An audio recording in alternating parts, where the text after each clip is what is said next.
안녕하세요. 2년 반째 이혼 소송 중인 미애런입니다. 저도 이혼을 결정하기까지 꽤 오랜 시간이 소요되었고 그 사이에 마음고생도 굉장히 많이 하고 있습니다. 이렇게 소송이 길어질 줄 몰랐기 때문에 경제적인 압박도 굉장히 많이 받았어요. 하지만 이런 내밀한 이야기를 가족이나 친척들에게 오픈하자니 왠지 부끄럽고, 그런다고 친구들하고 나누자니 동정받을 것 같고, 그래서 몇 년을 꾹꾹 눌러 참다가 내가 한번 이런 창구를 만들어 보면 어떨까 하는 생각으로 제 이야기를 먼저 하나씩 공개를 해보기로 했습니다. 아무래도 길게 이혼 소송 중이다 보니까 주변에서도 저도 이혼 고민 중이에요. 근데 언니가 보기엔 이런 것도 이혼 사유가 될 것 같아 보이나요? 이런 질문들을 한 번씩 주시는데, 저는 일단 변호사도 아니지만 가정의 문제는 남에게 결정을 맡기면 안 된다 하는 생각을 항상 갖고 있어서 그 질문에 확답을 드리는 게 너무 힘들었어요. 근데 결정은 해드릴 순 없어도 이혼을 할까 말까 고민을 하시는 이유는 저도 굉장히 공감을 하거든요. 그래서 보통 이혼을 하고 싶다 하는 생각을 했을 때 가장 걸리는 게 두 가지인 것 같아요. 아이, 그리고 돈. 특히 아이가 어리면 어릴수록 내가 과연 어디에서 얘를 혼자 키우면서 돈을 벌 수 있을까? 경력 단절이 몇 년인데 재취업이 과연 가능할까? 그런 현실적인 고민을 안 할 수가 없는데, 아이를 앞에 두고 이런 고민을 하는 나 자신이 너무 선물 같은 기분이 들어서 못 견디겠다, 그런 말씀을 하시는 분들도 많으시더라고요. 하지만 돈은 정말 중요해요. 돈 때문에 고민을 한다고 해서 아이에게 미안해하실 이유도 없고, 행복을 돈으로 살 수 없다 그러는데, 사람이 기본적인 생활을 영위하려면 어느 정도의 행복을 느끼고, 그러면 현실적으로 돈은 필수거든요. 집도 없고 옷도 못 사고 병원도 못 가고, 하다못해 애가 치킨이 먹고 싶다 그러는데 치킨값이 너무 비싸. 아니면 나도 띠부띠부실에 갖고 싶어 이러는데 그 빵을 서너 개 살 돈이면은 시장에 가면 야채가 몇 갠데 뭐 이런 생각이 딱 먼저 들면 그 자괴감이 정말 만만치가 않거든요. 현실적인 고민은 당연한 거니까 이걸로 죄책감을 느끼지 마세요. 저는 이혼을 결심한 이유가 눈에 딱 보였던 케이스였고, 또 저희 엄마도 이혼을 하셨는데 엄마의 이혼 사유가 어떻게 보면 긍정적으로 작용을 한 것도 있어요.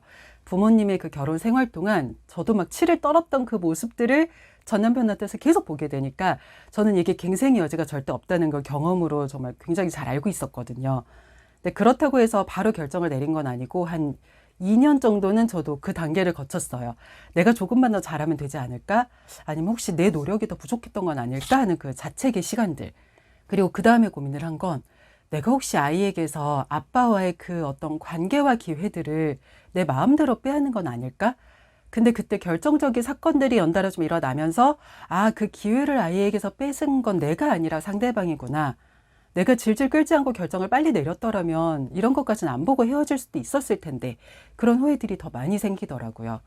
근데 만약 그렇게 또 깊게 고민을 하지 않았으면은 헤어지면서 미련이 약간이라도 남을 수도 있었을 텐데, 사람이 밑바닥을 정통으로 보게 되니까 감정 정리가 너무 깨끗하게 되는 거예요.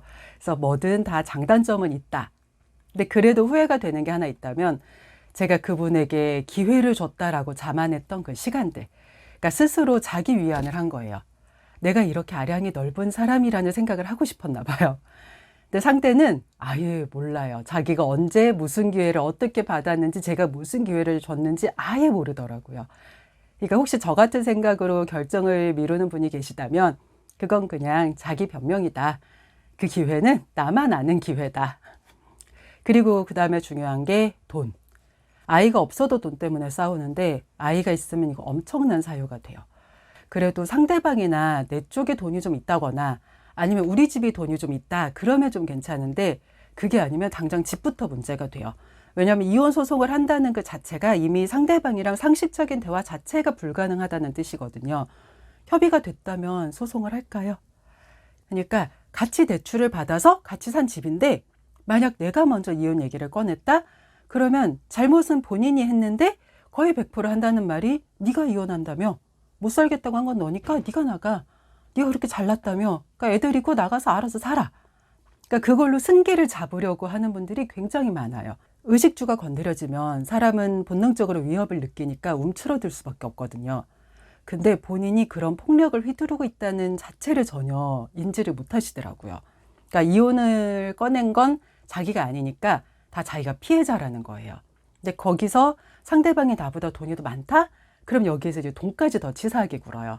그러니까 끝날 때까지 끝난 게 아니니까 멘탈 관리를 정말 잘 하셔야 합니다. 저는 자립 자체는 그렇게 큰 걱정은 안 했어요. 막 어떻게든 되겠지. 아무리 나빠져봤자 지금보다 나빠질까? 이제 그 생각으로 버텼던 게 더 큰 것 같은데, 대신 아이한테서 가족이라는 단어를 제가 파괴시키는 것만 같은 거 죄책감?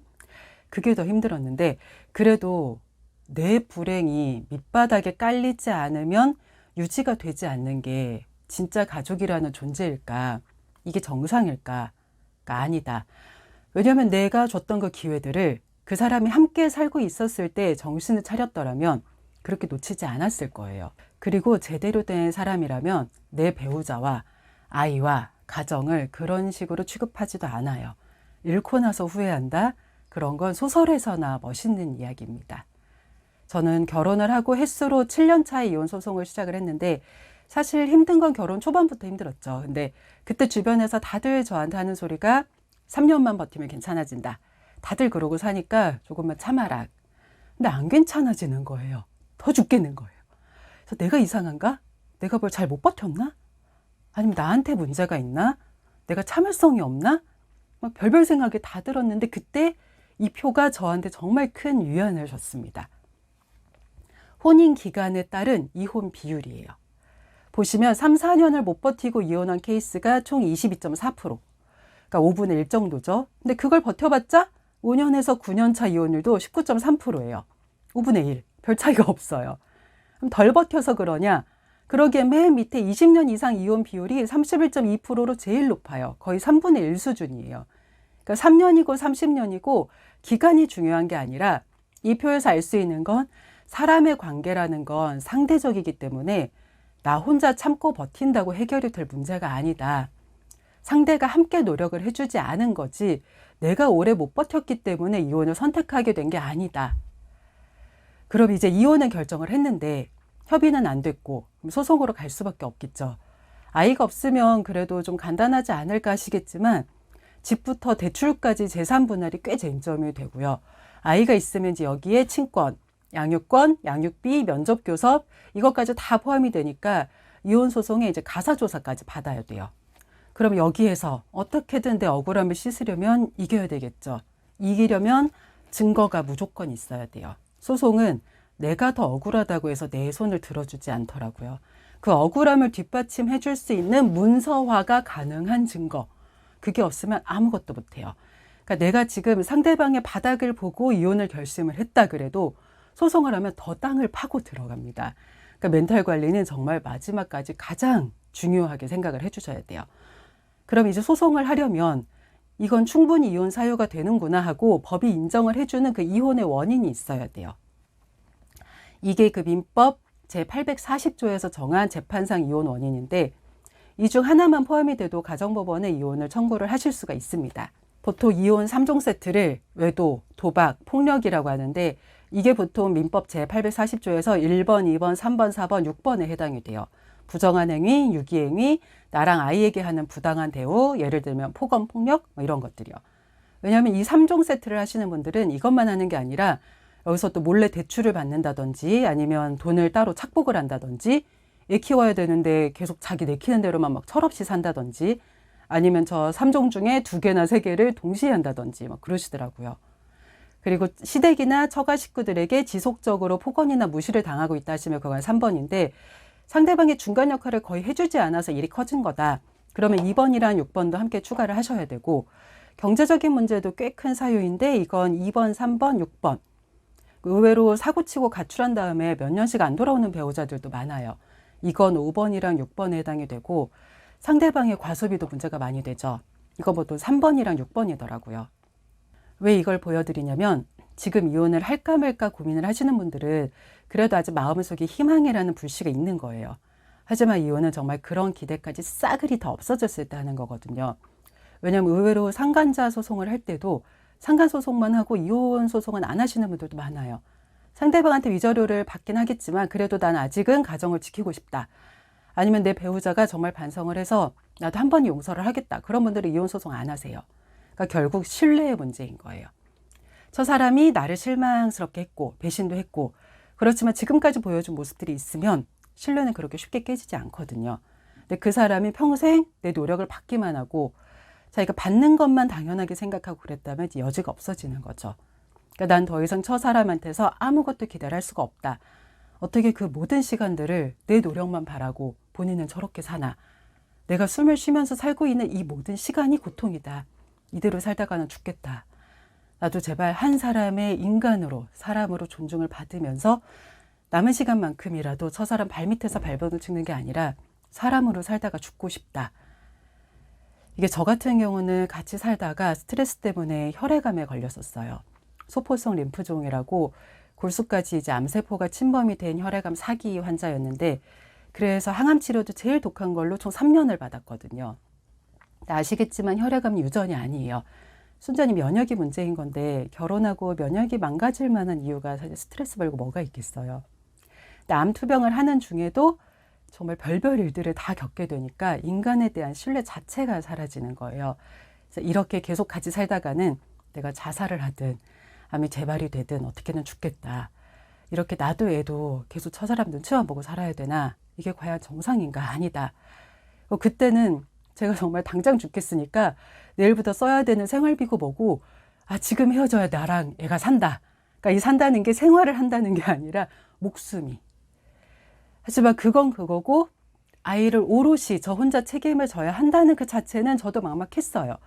지금은 시간이 좀 지났으니까 괜찮냐? 아니에요. 지금도 막막해요. 근데도 집에 그분이 계시지 않는다는 그 하나만으로 숨이 쉬어집니다. 돈은 빠듯한데 집이 좋아졌어요. 집에 있는 게 너무 행복해요. 어디 나갔다 돌아올 때 마음이 너무 편해요. 위도 안 꼬여요. 그래서 그분 한 분만 집에서 사라진 것 뿐인데 그 하나로 저는 전부를 가진 느낌이어서 지금도 전혀 후회가 없습니다. 경력 단절도 당연히 걱정을 했죠.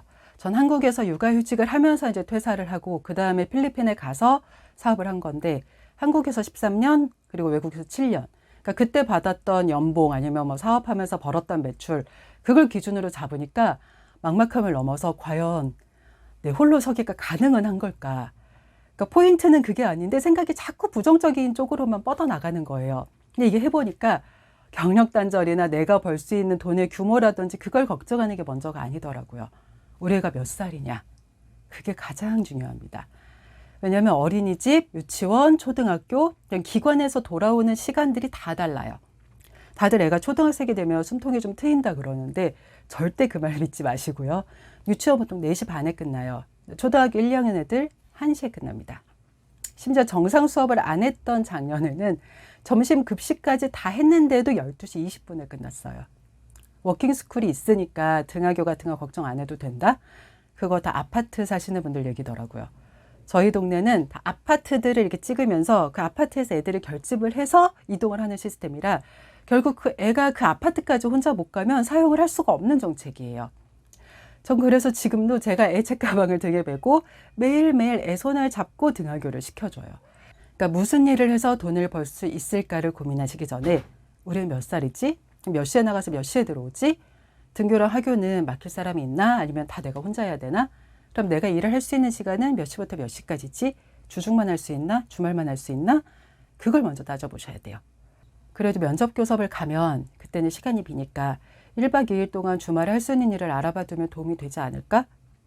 일단 애가 그 시간에 맞춰서 돌아오는 경우가 잘 없고요. 그리고 면접 교섭이 제대로 이루어질 거라는 생각 자체도 배제를 하고 따지셔야 돼요. 이번 4월부터 제가 이 영상을 올리는 6월 말까지 저희의 면접 교섭 한 번 했습니다. 그래도 소속 중에는 법원에서 양육비를 매달 얼마씩을 주라고 지정을 해주니까 좀 낫지 않을까. 그걸 일단 제 날짜에 들어오지도 않고요. 늦으면 뭐 언제까지 주겠다 말을 해주는 게 상식일 것 같죠. 입금 안 됐다고 연락하는 것도 다 씹히고요. 그러니까 기대고 싶은 그 마음을 가장 먼저 버리셔야 돼요.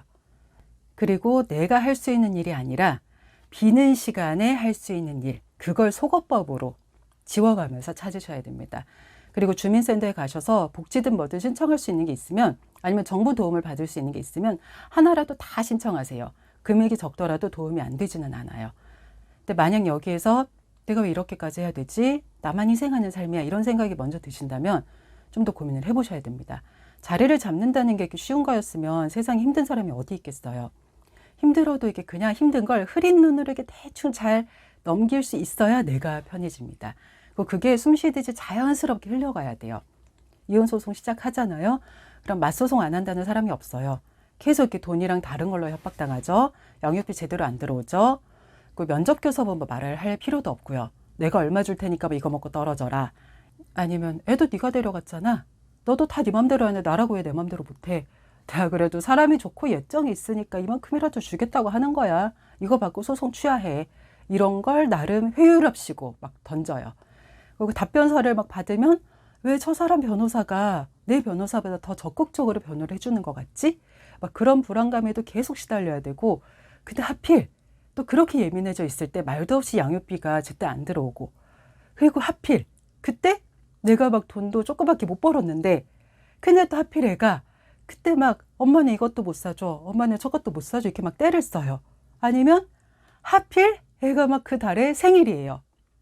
근데 여기에서 내가 계속 애 때문에 희생하는 기분까지 막 느낀다? 그러면 그건 본인뿐만이 아니라 아이한테도 새로운 지옥이 됩니다. 그러니까 이혼은 지금 당장의 그 기분이나 복수심으로 결정을 하시면 안 돼요. 평생 저 아이의 인생을 나라도 제대로 중심을 잡고 제대로 뒷받침을 해줘야 돼요. 나중에 애가 들어갔을 때 상대방이 뭐 등록금 하라고 100만 원이라도 줄 것 같아요. 양육비도 안 줘요. 그때까지 양육비가 제대로 들어올지 아닐지도 아무도 모르는 거예요. 그럼에도 저는 집에 그분이 계시지 않는다는 그 하나를 가졌더니 다른 건 다 견딜 수가 있었어요. 그러니까 제 인생에서 뭐가 가장 큰 고통이었나, 그게 너무 확실했던 거죠. 그러니까 지금 이런 영상을 찾아서 보시는 분들은 이혼 자체를 고민을 하시기보다는 그 이상까지도 생각을 하고 계실 텐데, 이혼은 할 수 없다 그런 문제가 아니기 때문에 이제는 관점 자체를 다르게 잡으셔야 되는 시기예요. 나는 과연 독립을 할 준비가 되어 있는 사람인가? 지금보다 돈이 없는 삶도 괜찮은가? 난 어디에서 소비를 줄이면서 살 수 있는 사람인가? 나 스스로 약간의 구질구질함 정도는 감안할 준비가 되어 있는가? 그러면 차근차근히 답이 나올 거예요. 말이 안 되는 이혼이라는 건 없습니다. 내가 하는 이혼이고 그 힘든 기준도 나인 거지, 그걸 다른 사람이랑 비교를 하실 필요도 없으세요. 그러니까 미리 겁먹지 마시고, 외로워하지도 마시고, 움츠러들지도 마시고, 주변에 말은 안 해도 항상 저희를 응원하는 사람들은 항상 숨어 있더라고요. 그러니까 어떤 결정이든 그것만 잊지 마세요. 내일이 오늘보다 더 나아지기를 바라면서 한 선택이다. 그리고 나 스스로를 응원을 해주세요. 다음 영상은 이런 주제를 나눴으면 좋겠다 하는 게 있으시면 언제든지 댓글 부탁드리겠습니다. 긴 시간 들어주셔서 감사합니다.